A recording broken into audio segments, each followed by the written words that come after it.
I first became disturbed in the head when I served in the occupied territories. I was always cold and hungry and scared of dying. At first I was keen to serve and protect my fellow Jews. Maybe it was carrying a gun and wearing a uniform.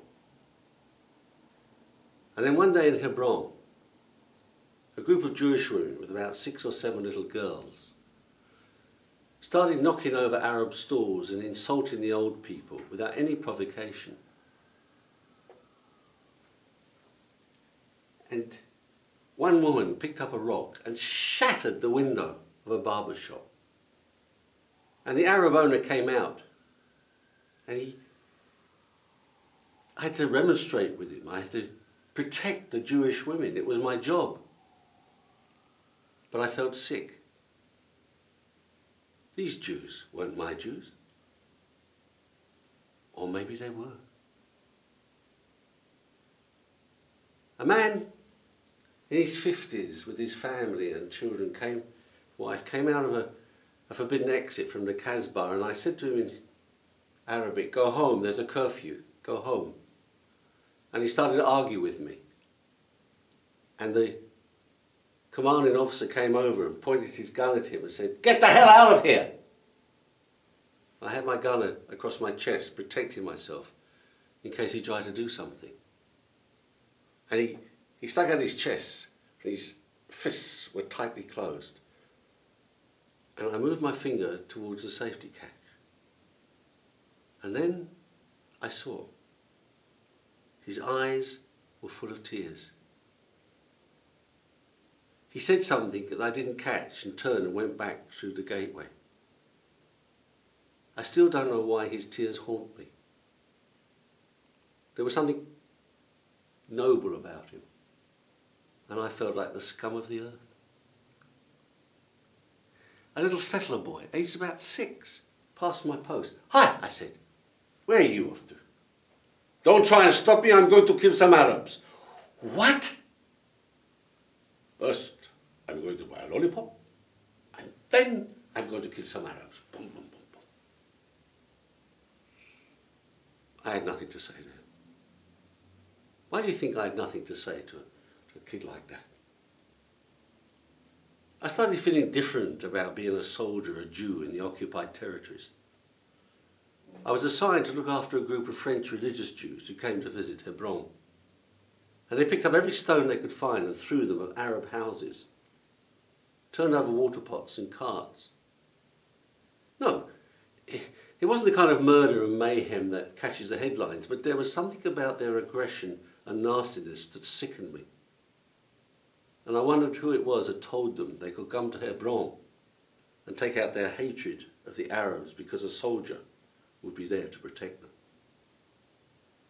Like my mother, I followed orders when our commanders told us to enter a house at random. "Army, army, open the door!" We shoved the men in one room and the women and children in another and placed a guard over them. And I started to wonder what it would be like to be in the opposite position. If a group of Palestinians had entered my home without a warrant, had shoved my family into different rooms, laughing and pointing guns at us, while they emptied out drawers and trod on personal treasures, photographs of families and weddings. I wondered what form my hatred would take. It was Moshe Dayan, one of the most famous commanders, defense force ministers in Israeli history. And he spoke these words at the funeral of his friend who was murdered by Palestinians. For 8 years now they sit in their refugee camps in Gaza, and before their eyes we turn into our homeland, the land and villages in which they and their forefathers have lived for generations.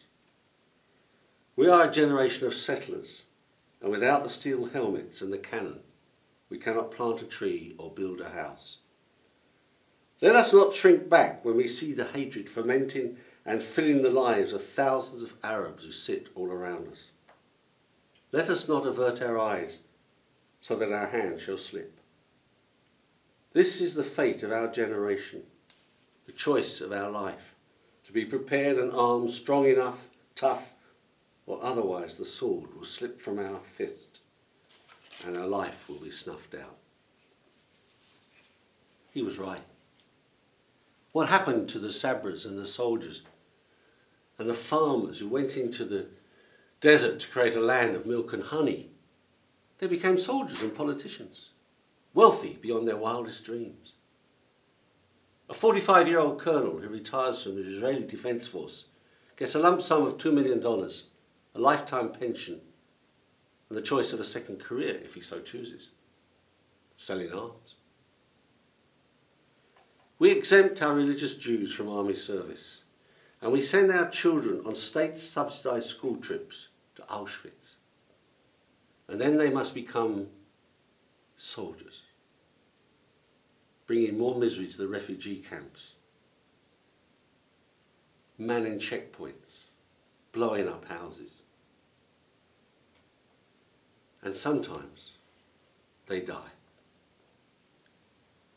The father of a soldier killed in Lebanon wrote to Menachem Begin, the former terrorist and the then Prime Minister, "And the voice of our son's blood cries out from the earth.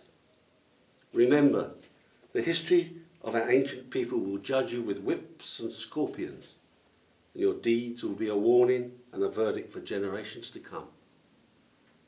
And if you have a spark of conscience and humanity within you, may my great pain, the suffering of a father in Israel, whose entire world has been destroyed, pursue you forever, during your sleeping hours and when you are awake. May it be a mark of Cain upon you for all time."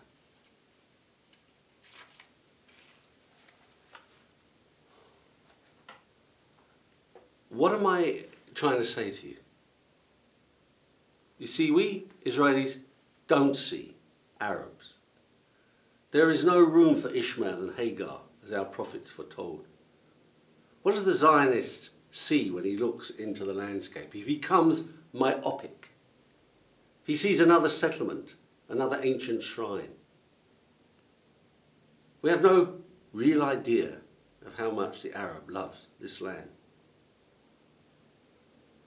When I was a boy, we used to go on hikes in the desert, carrying everything on our backs, wearing biblical sandals like Maccabean soldiers. And one evening, when the sun was like an emperor in the sky, we sat around the campfire with some Bedouin. And the sheikh said, we welcomed the early settlers into our tents and would have welcomed them into our hearts. But the Sabra closed the door of the kibbutz to the Arab. He poured us coffee while his people sang songs that spoke of leaving the cradle of his birth. And the songs sliced through my soul. They flung themselves on the stones and kissed them, talking to them as if stones had ears. So many soldiers had to seek psychiatric help after serving in the occupied territories. We shame ourselves as a nation.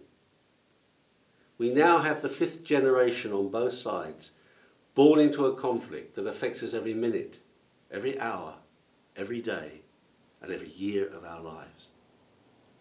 The Israelis and Palestinians share 2 separate histories, which can relate the same set of events, and yet which might have happened on 2 separate planets.